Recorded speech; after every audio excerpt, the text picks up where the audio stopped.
fait, c'est une drôle de manière de commencer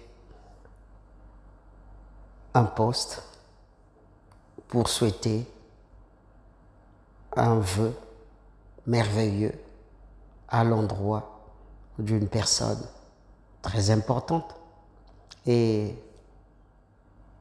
pour laquelle on accorderait toute la valeur, tout le respect, tout l'amour, toute l'affection et tout le bonheur de la terre. Cette personne s'appelle la femme. Pourtant, toutefois qu'on a essayé de parler d'elle en l'appelant tout simplement la femme, souvent on a été jugé et traité à tort parce que l'expression de femme, semble-t-il, vous semblerait qu'elle est accolée à un sentiment de dénigrement, de mépris, de dédain, d'oppression ou de servitude avec affaiblissement de l'image et l'identité de la femme. Pourtant, je n'en vois pas mieux qu'un ensemble de lettres qui formerait peut-être une abréviation. En effet, on aurait dit F comme forte, force, féroce. E comme espérance, espoir, émotive. M comme merveilleuse.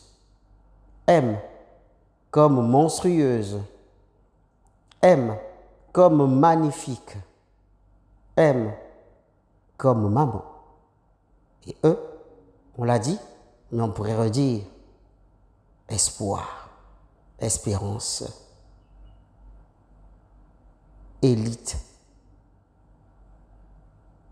estime, élégance. Oui, effectivement, dans le mot femme, on pourrait loger tous ces beaux mots, toutes ces belles expressions pour redonner l'image de la femme et lui rendre à elle la grandeur et l'éminente place qu'elle mérite d'occuper au sein de notre société, dans nos cultures et dans toutes les structures de la vie, de notre humanité. C'est donc à cette femme-là qui se retrouve et qui s'identifie à toutes ces valeurs qui forment même l'humanisme du féminisme que je souhaiterais, moi, volontiers, et avec tout mon amour et tout mon cœur, une bonne et belle journée de la lutte pour les droits de la femme. Je me disais, doit-on la fêter, cette journée? Oui, du moins, déjà pour toutes les victoires que les femmes ont pu s'attribuer, arracher. Pour toutes ces victoires, elles méritent de fêter et de célébrer cette journée. Pour les combats qui restent encore à mener ou qu'elles mènent encore au quotidien, dans tous les champs d'action de leur vie, de la vie de la société, de la vie humaine, de la vie de notre humanité, de la vie de l'Église, bien sûr, et bien évidemment, on les verrait encore avec beaucoup de réserve dans la manière de vivre cette journée. 8 mars est donc une journée dans un mélange de sobriété et d'allégresse. Et ce matin à la messe, j'ai prié pour toutes les femmes, en commençant bien sûr par celle qui orne et décore mon cœur, celle que j'aime tant. Ma mère, mes sœurs, mais aussi toutes ces femmes que nous avons pu rencontrer dans notre chemin, dans notre cheminement, dans notre histoire, dans les milieux religieux que amicaux dans toutes les structures et toutes les places de la société, dans les rues, dans les églises, en tout cas dans les places publiques. Toutes ces femmes pour lesquelles nous tenons encore beaucoup d'estime, pour lesquelles nous exprimons beaucoup d'admiration, pour les avoir côtoyées, pour avoir fait chemin avec elles, pour compter et faire partie de leur histoire.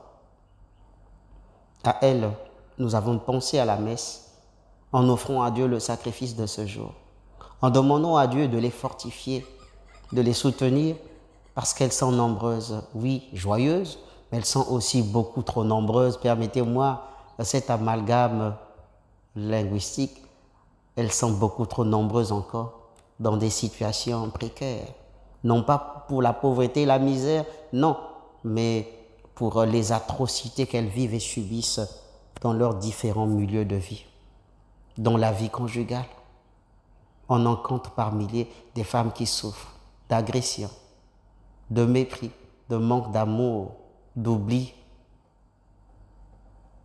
Dans le milieu religieux, on en trouve des femmes qui souffrent d'abus de pouvoir, d'autoritarisme, de dictature, de négligence des unes sur les autres. Dans le milieu professionnel, oh, que dire encore? L'ingratitude,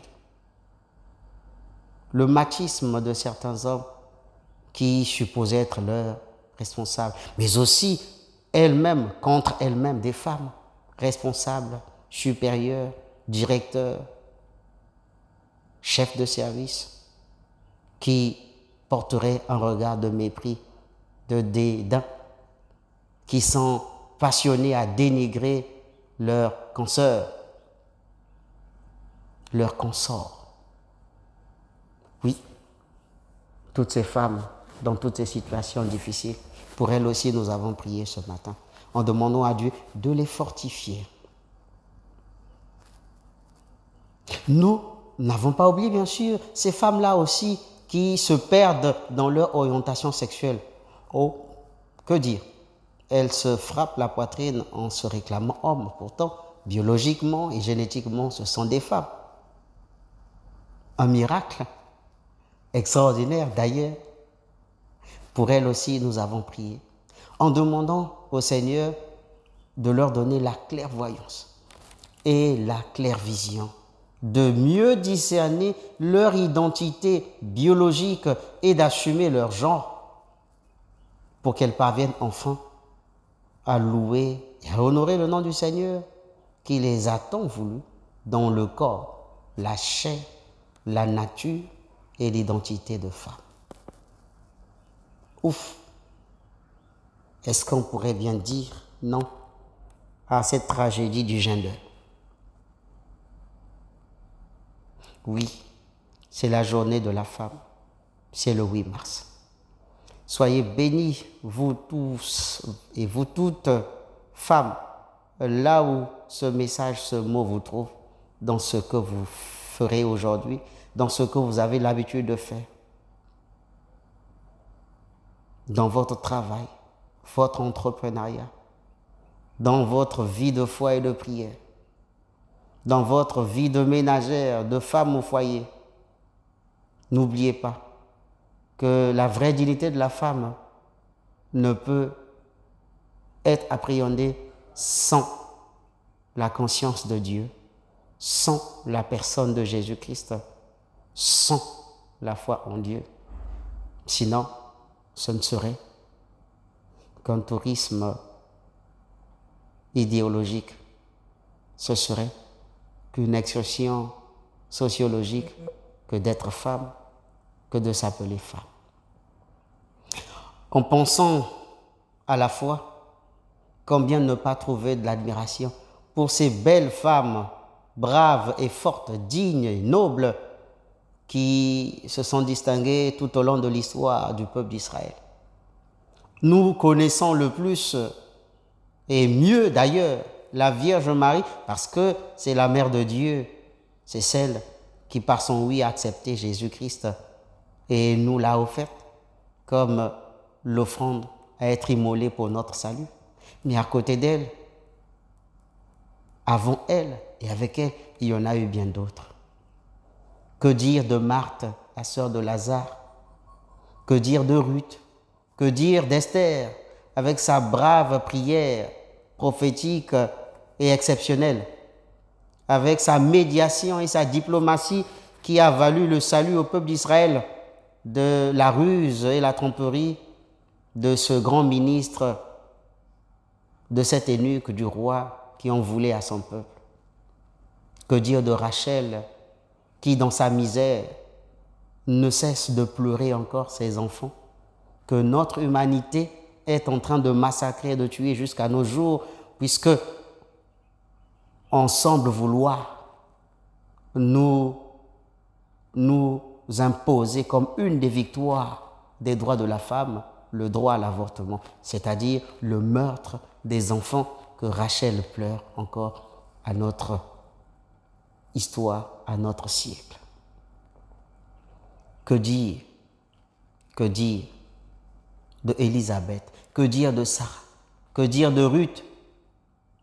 En tout cas, que dire de toutes ces femmes qui ont renoncé à la corruption, qui ont bravé le trafic d'influence, qui ont défié les hommes, en tout cas les mauvais de notre société, pour rendre le droit à la justice, pour rendre la raison à l'honneur et à la dignité, pour dire non à la violence, à la tromperie, au mensonge, et oui à la vérité. Que cette journée soit belle pour vous et que Dieu vous bénisse au nom du Père et du Fils et du Saint-Esprit. Amen. Bonne fête et bonne journée du 8 mars dans le Christ Jésus.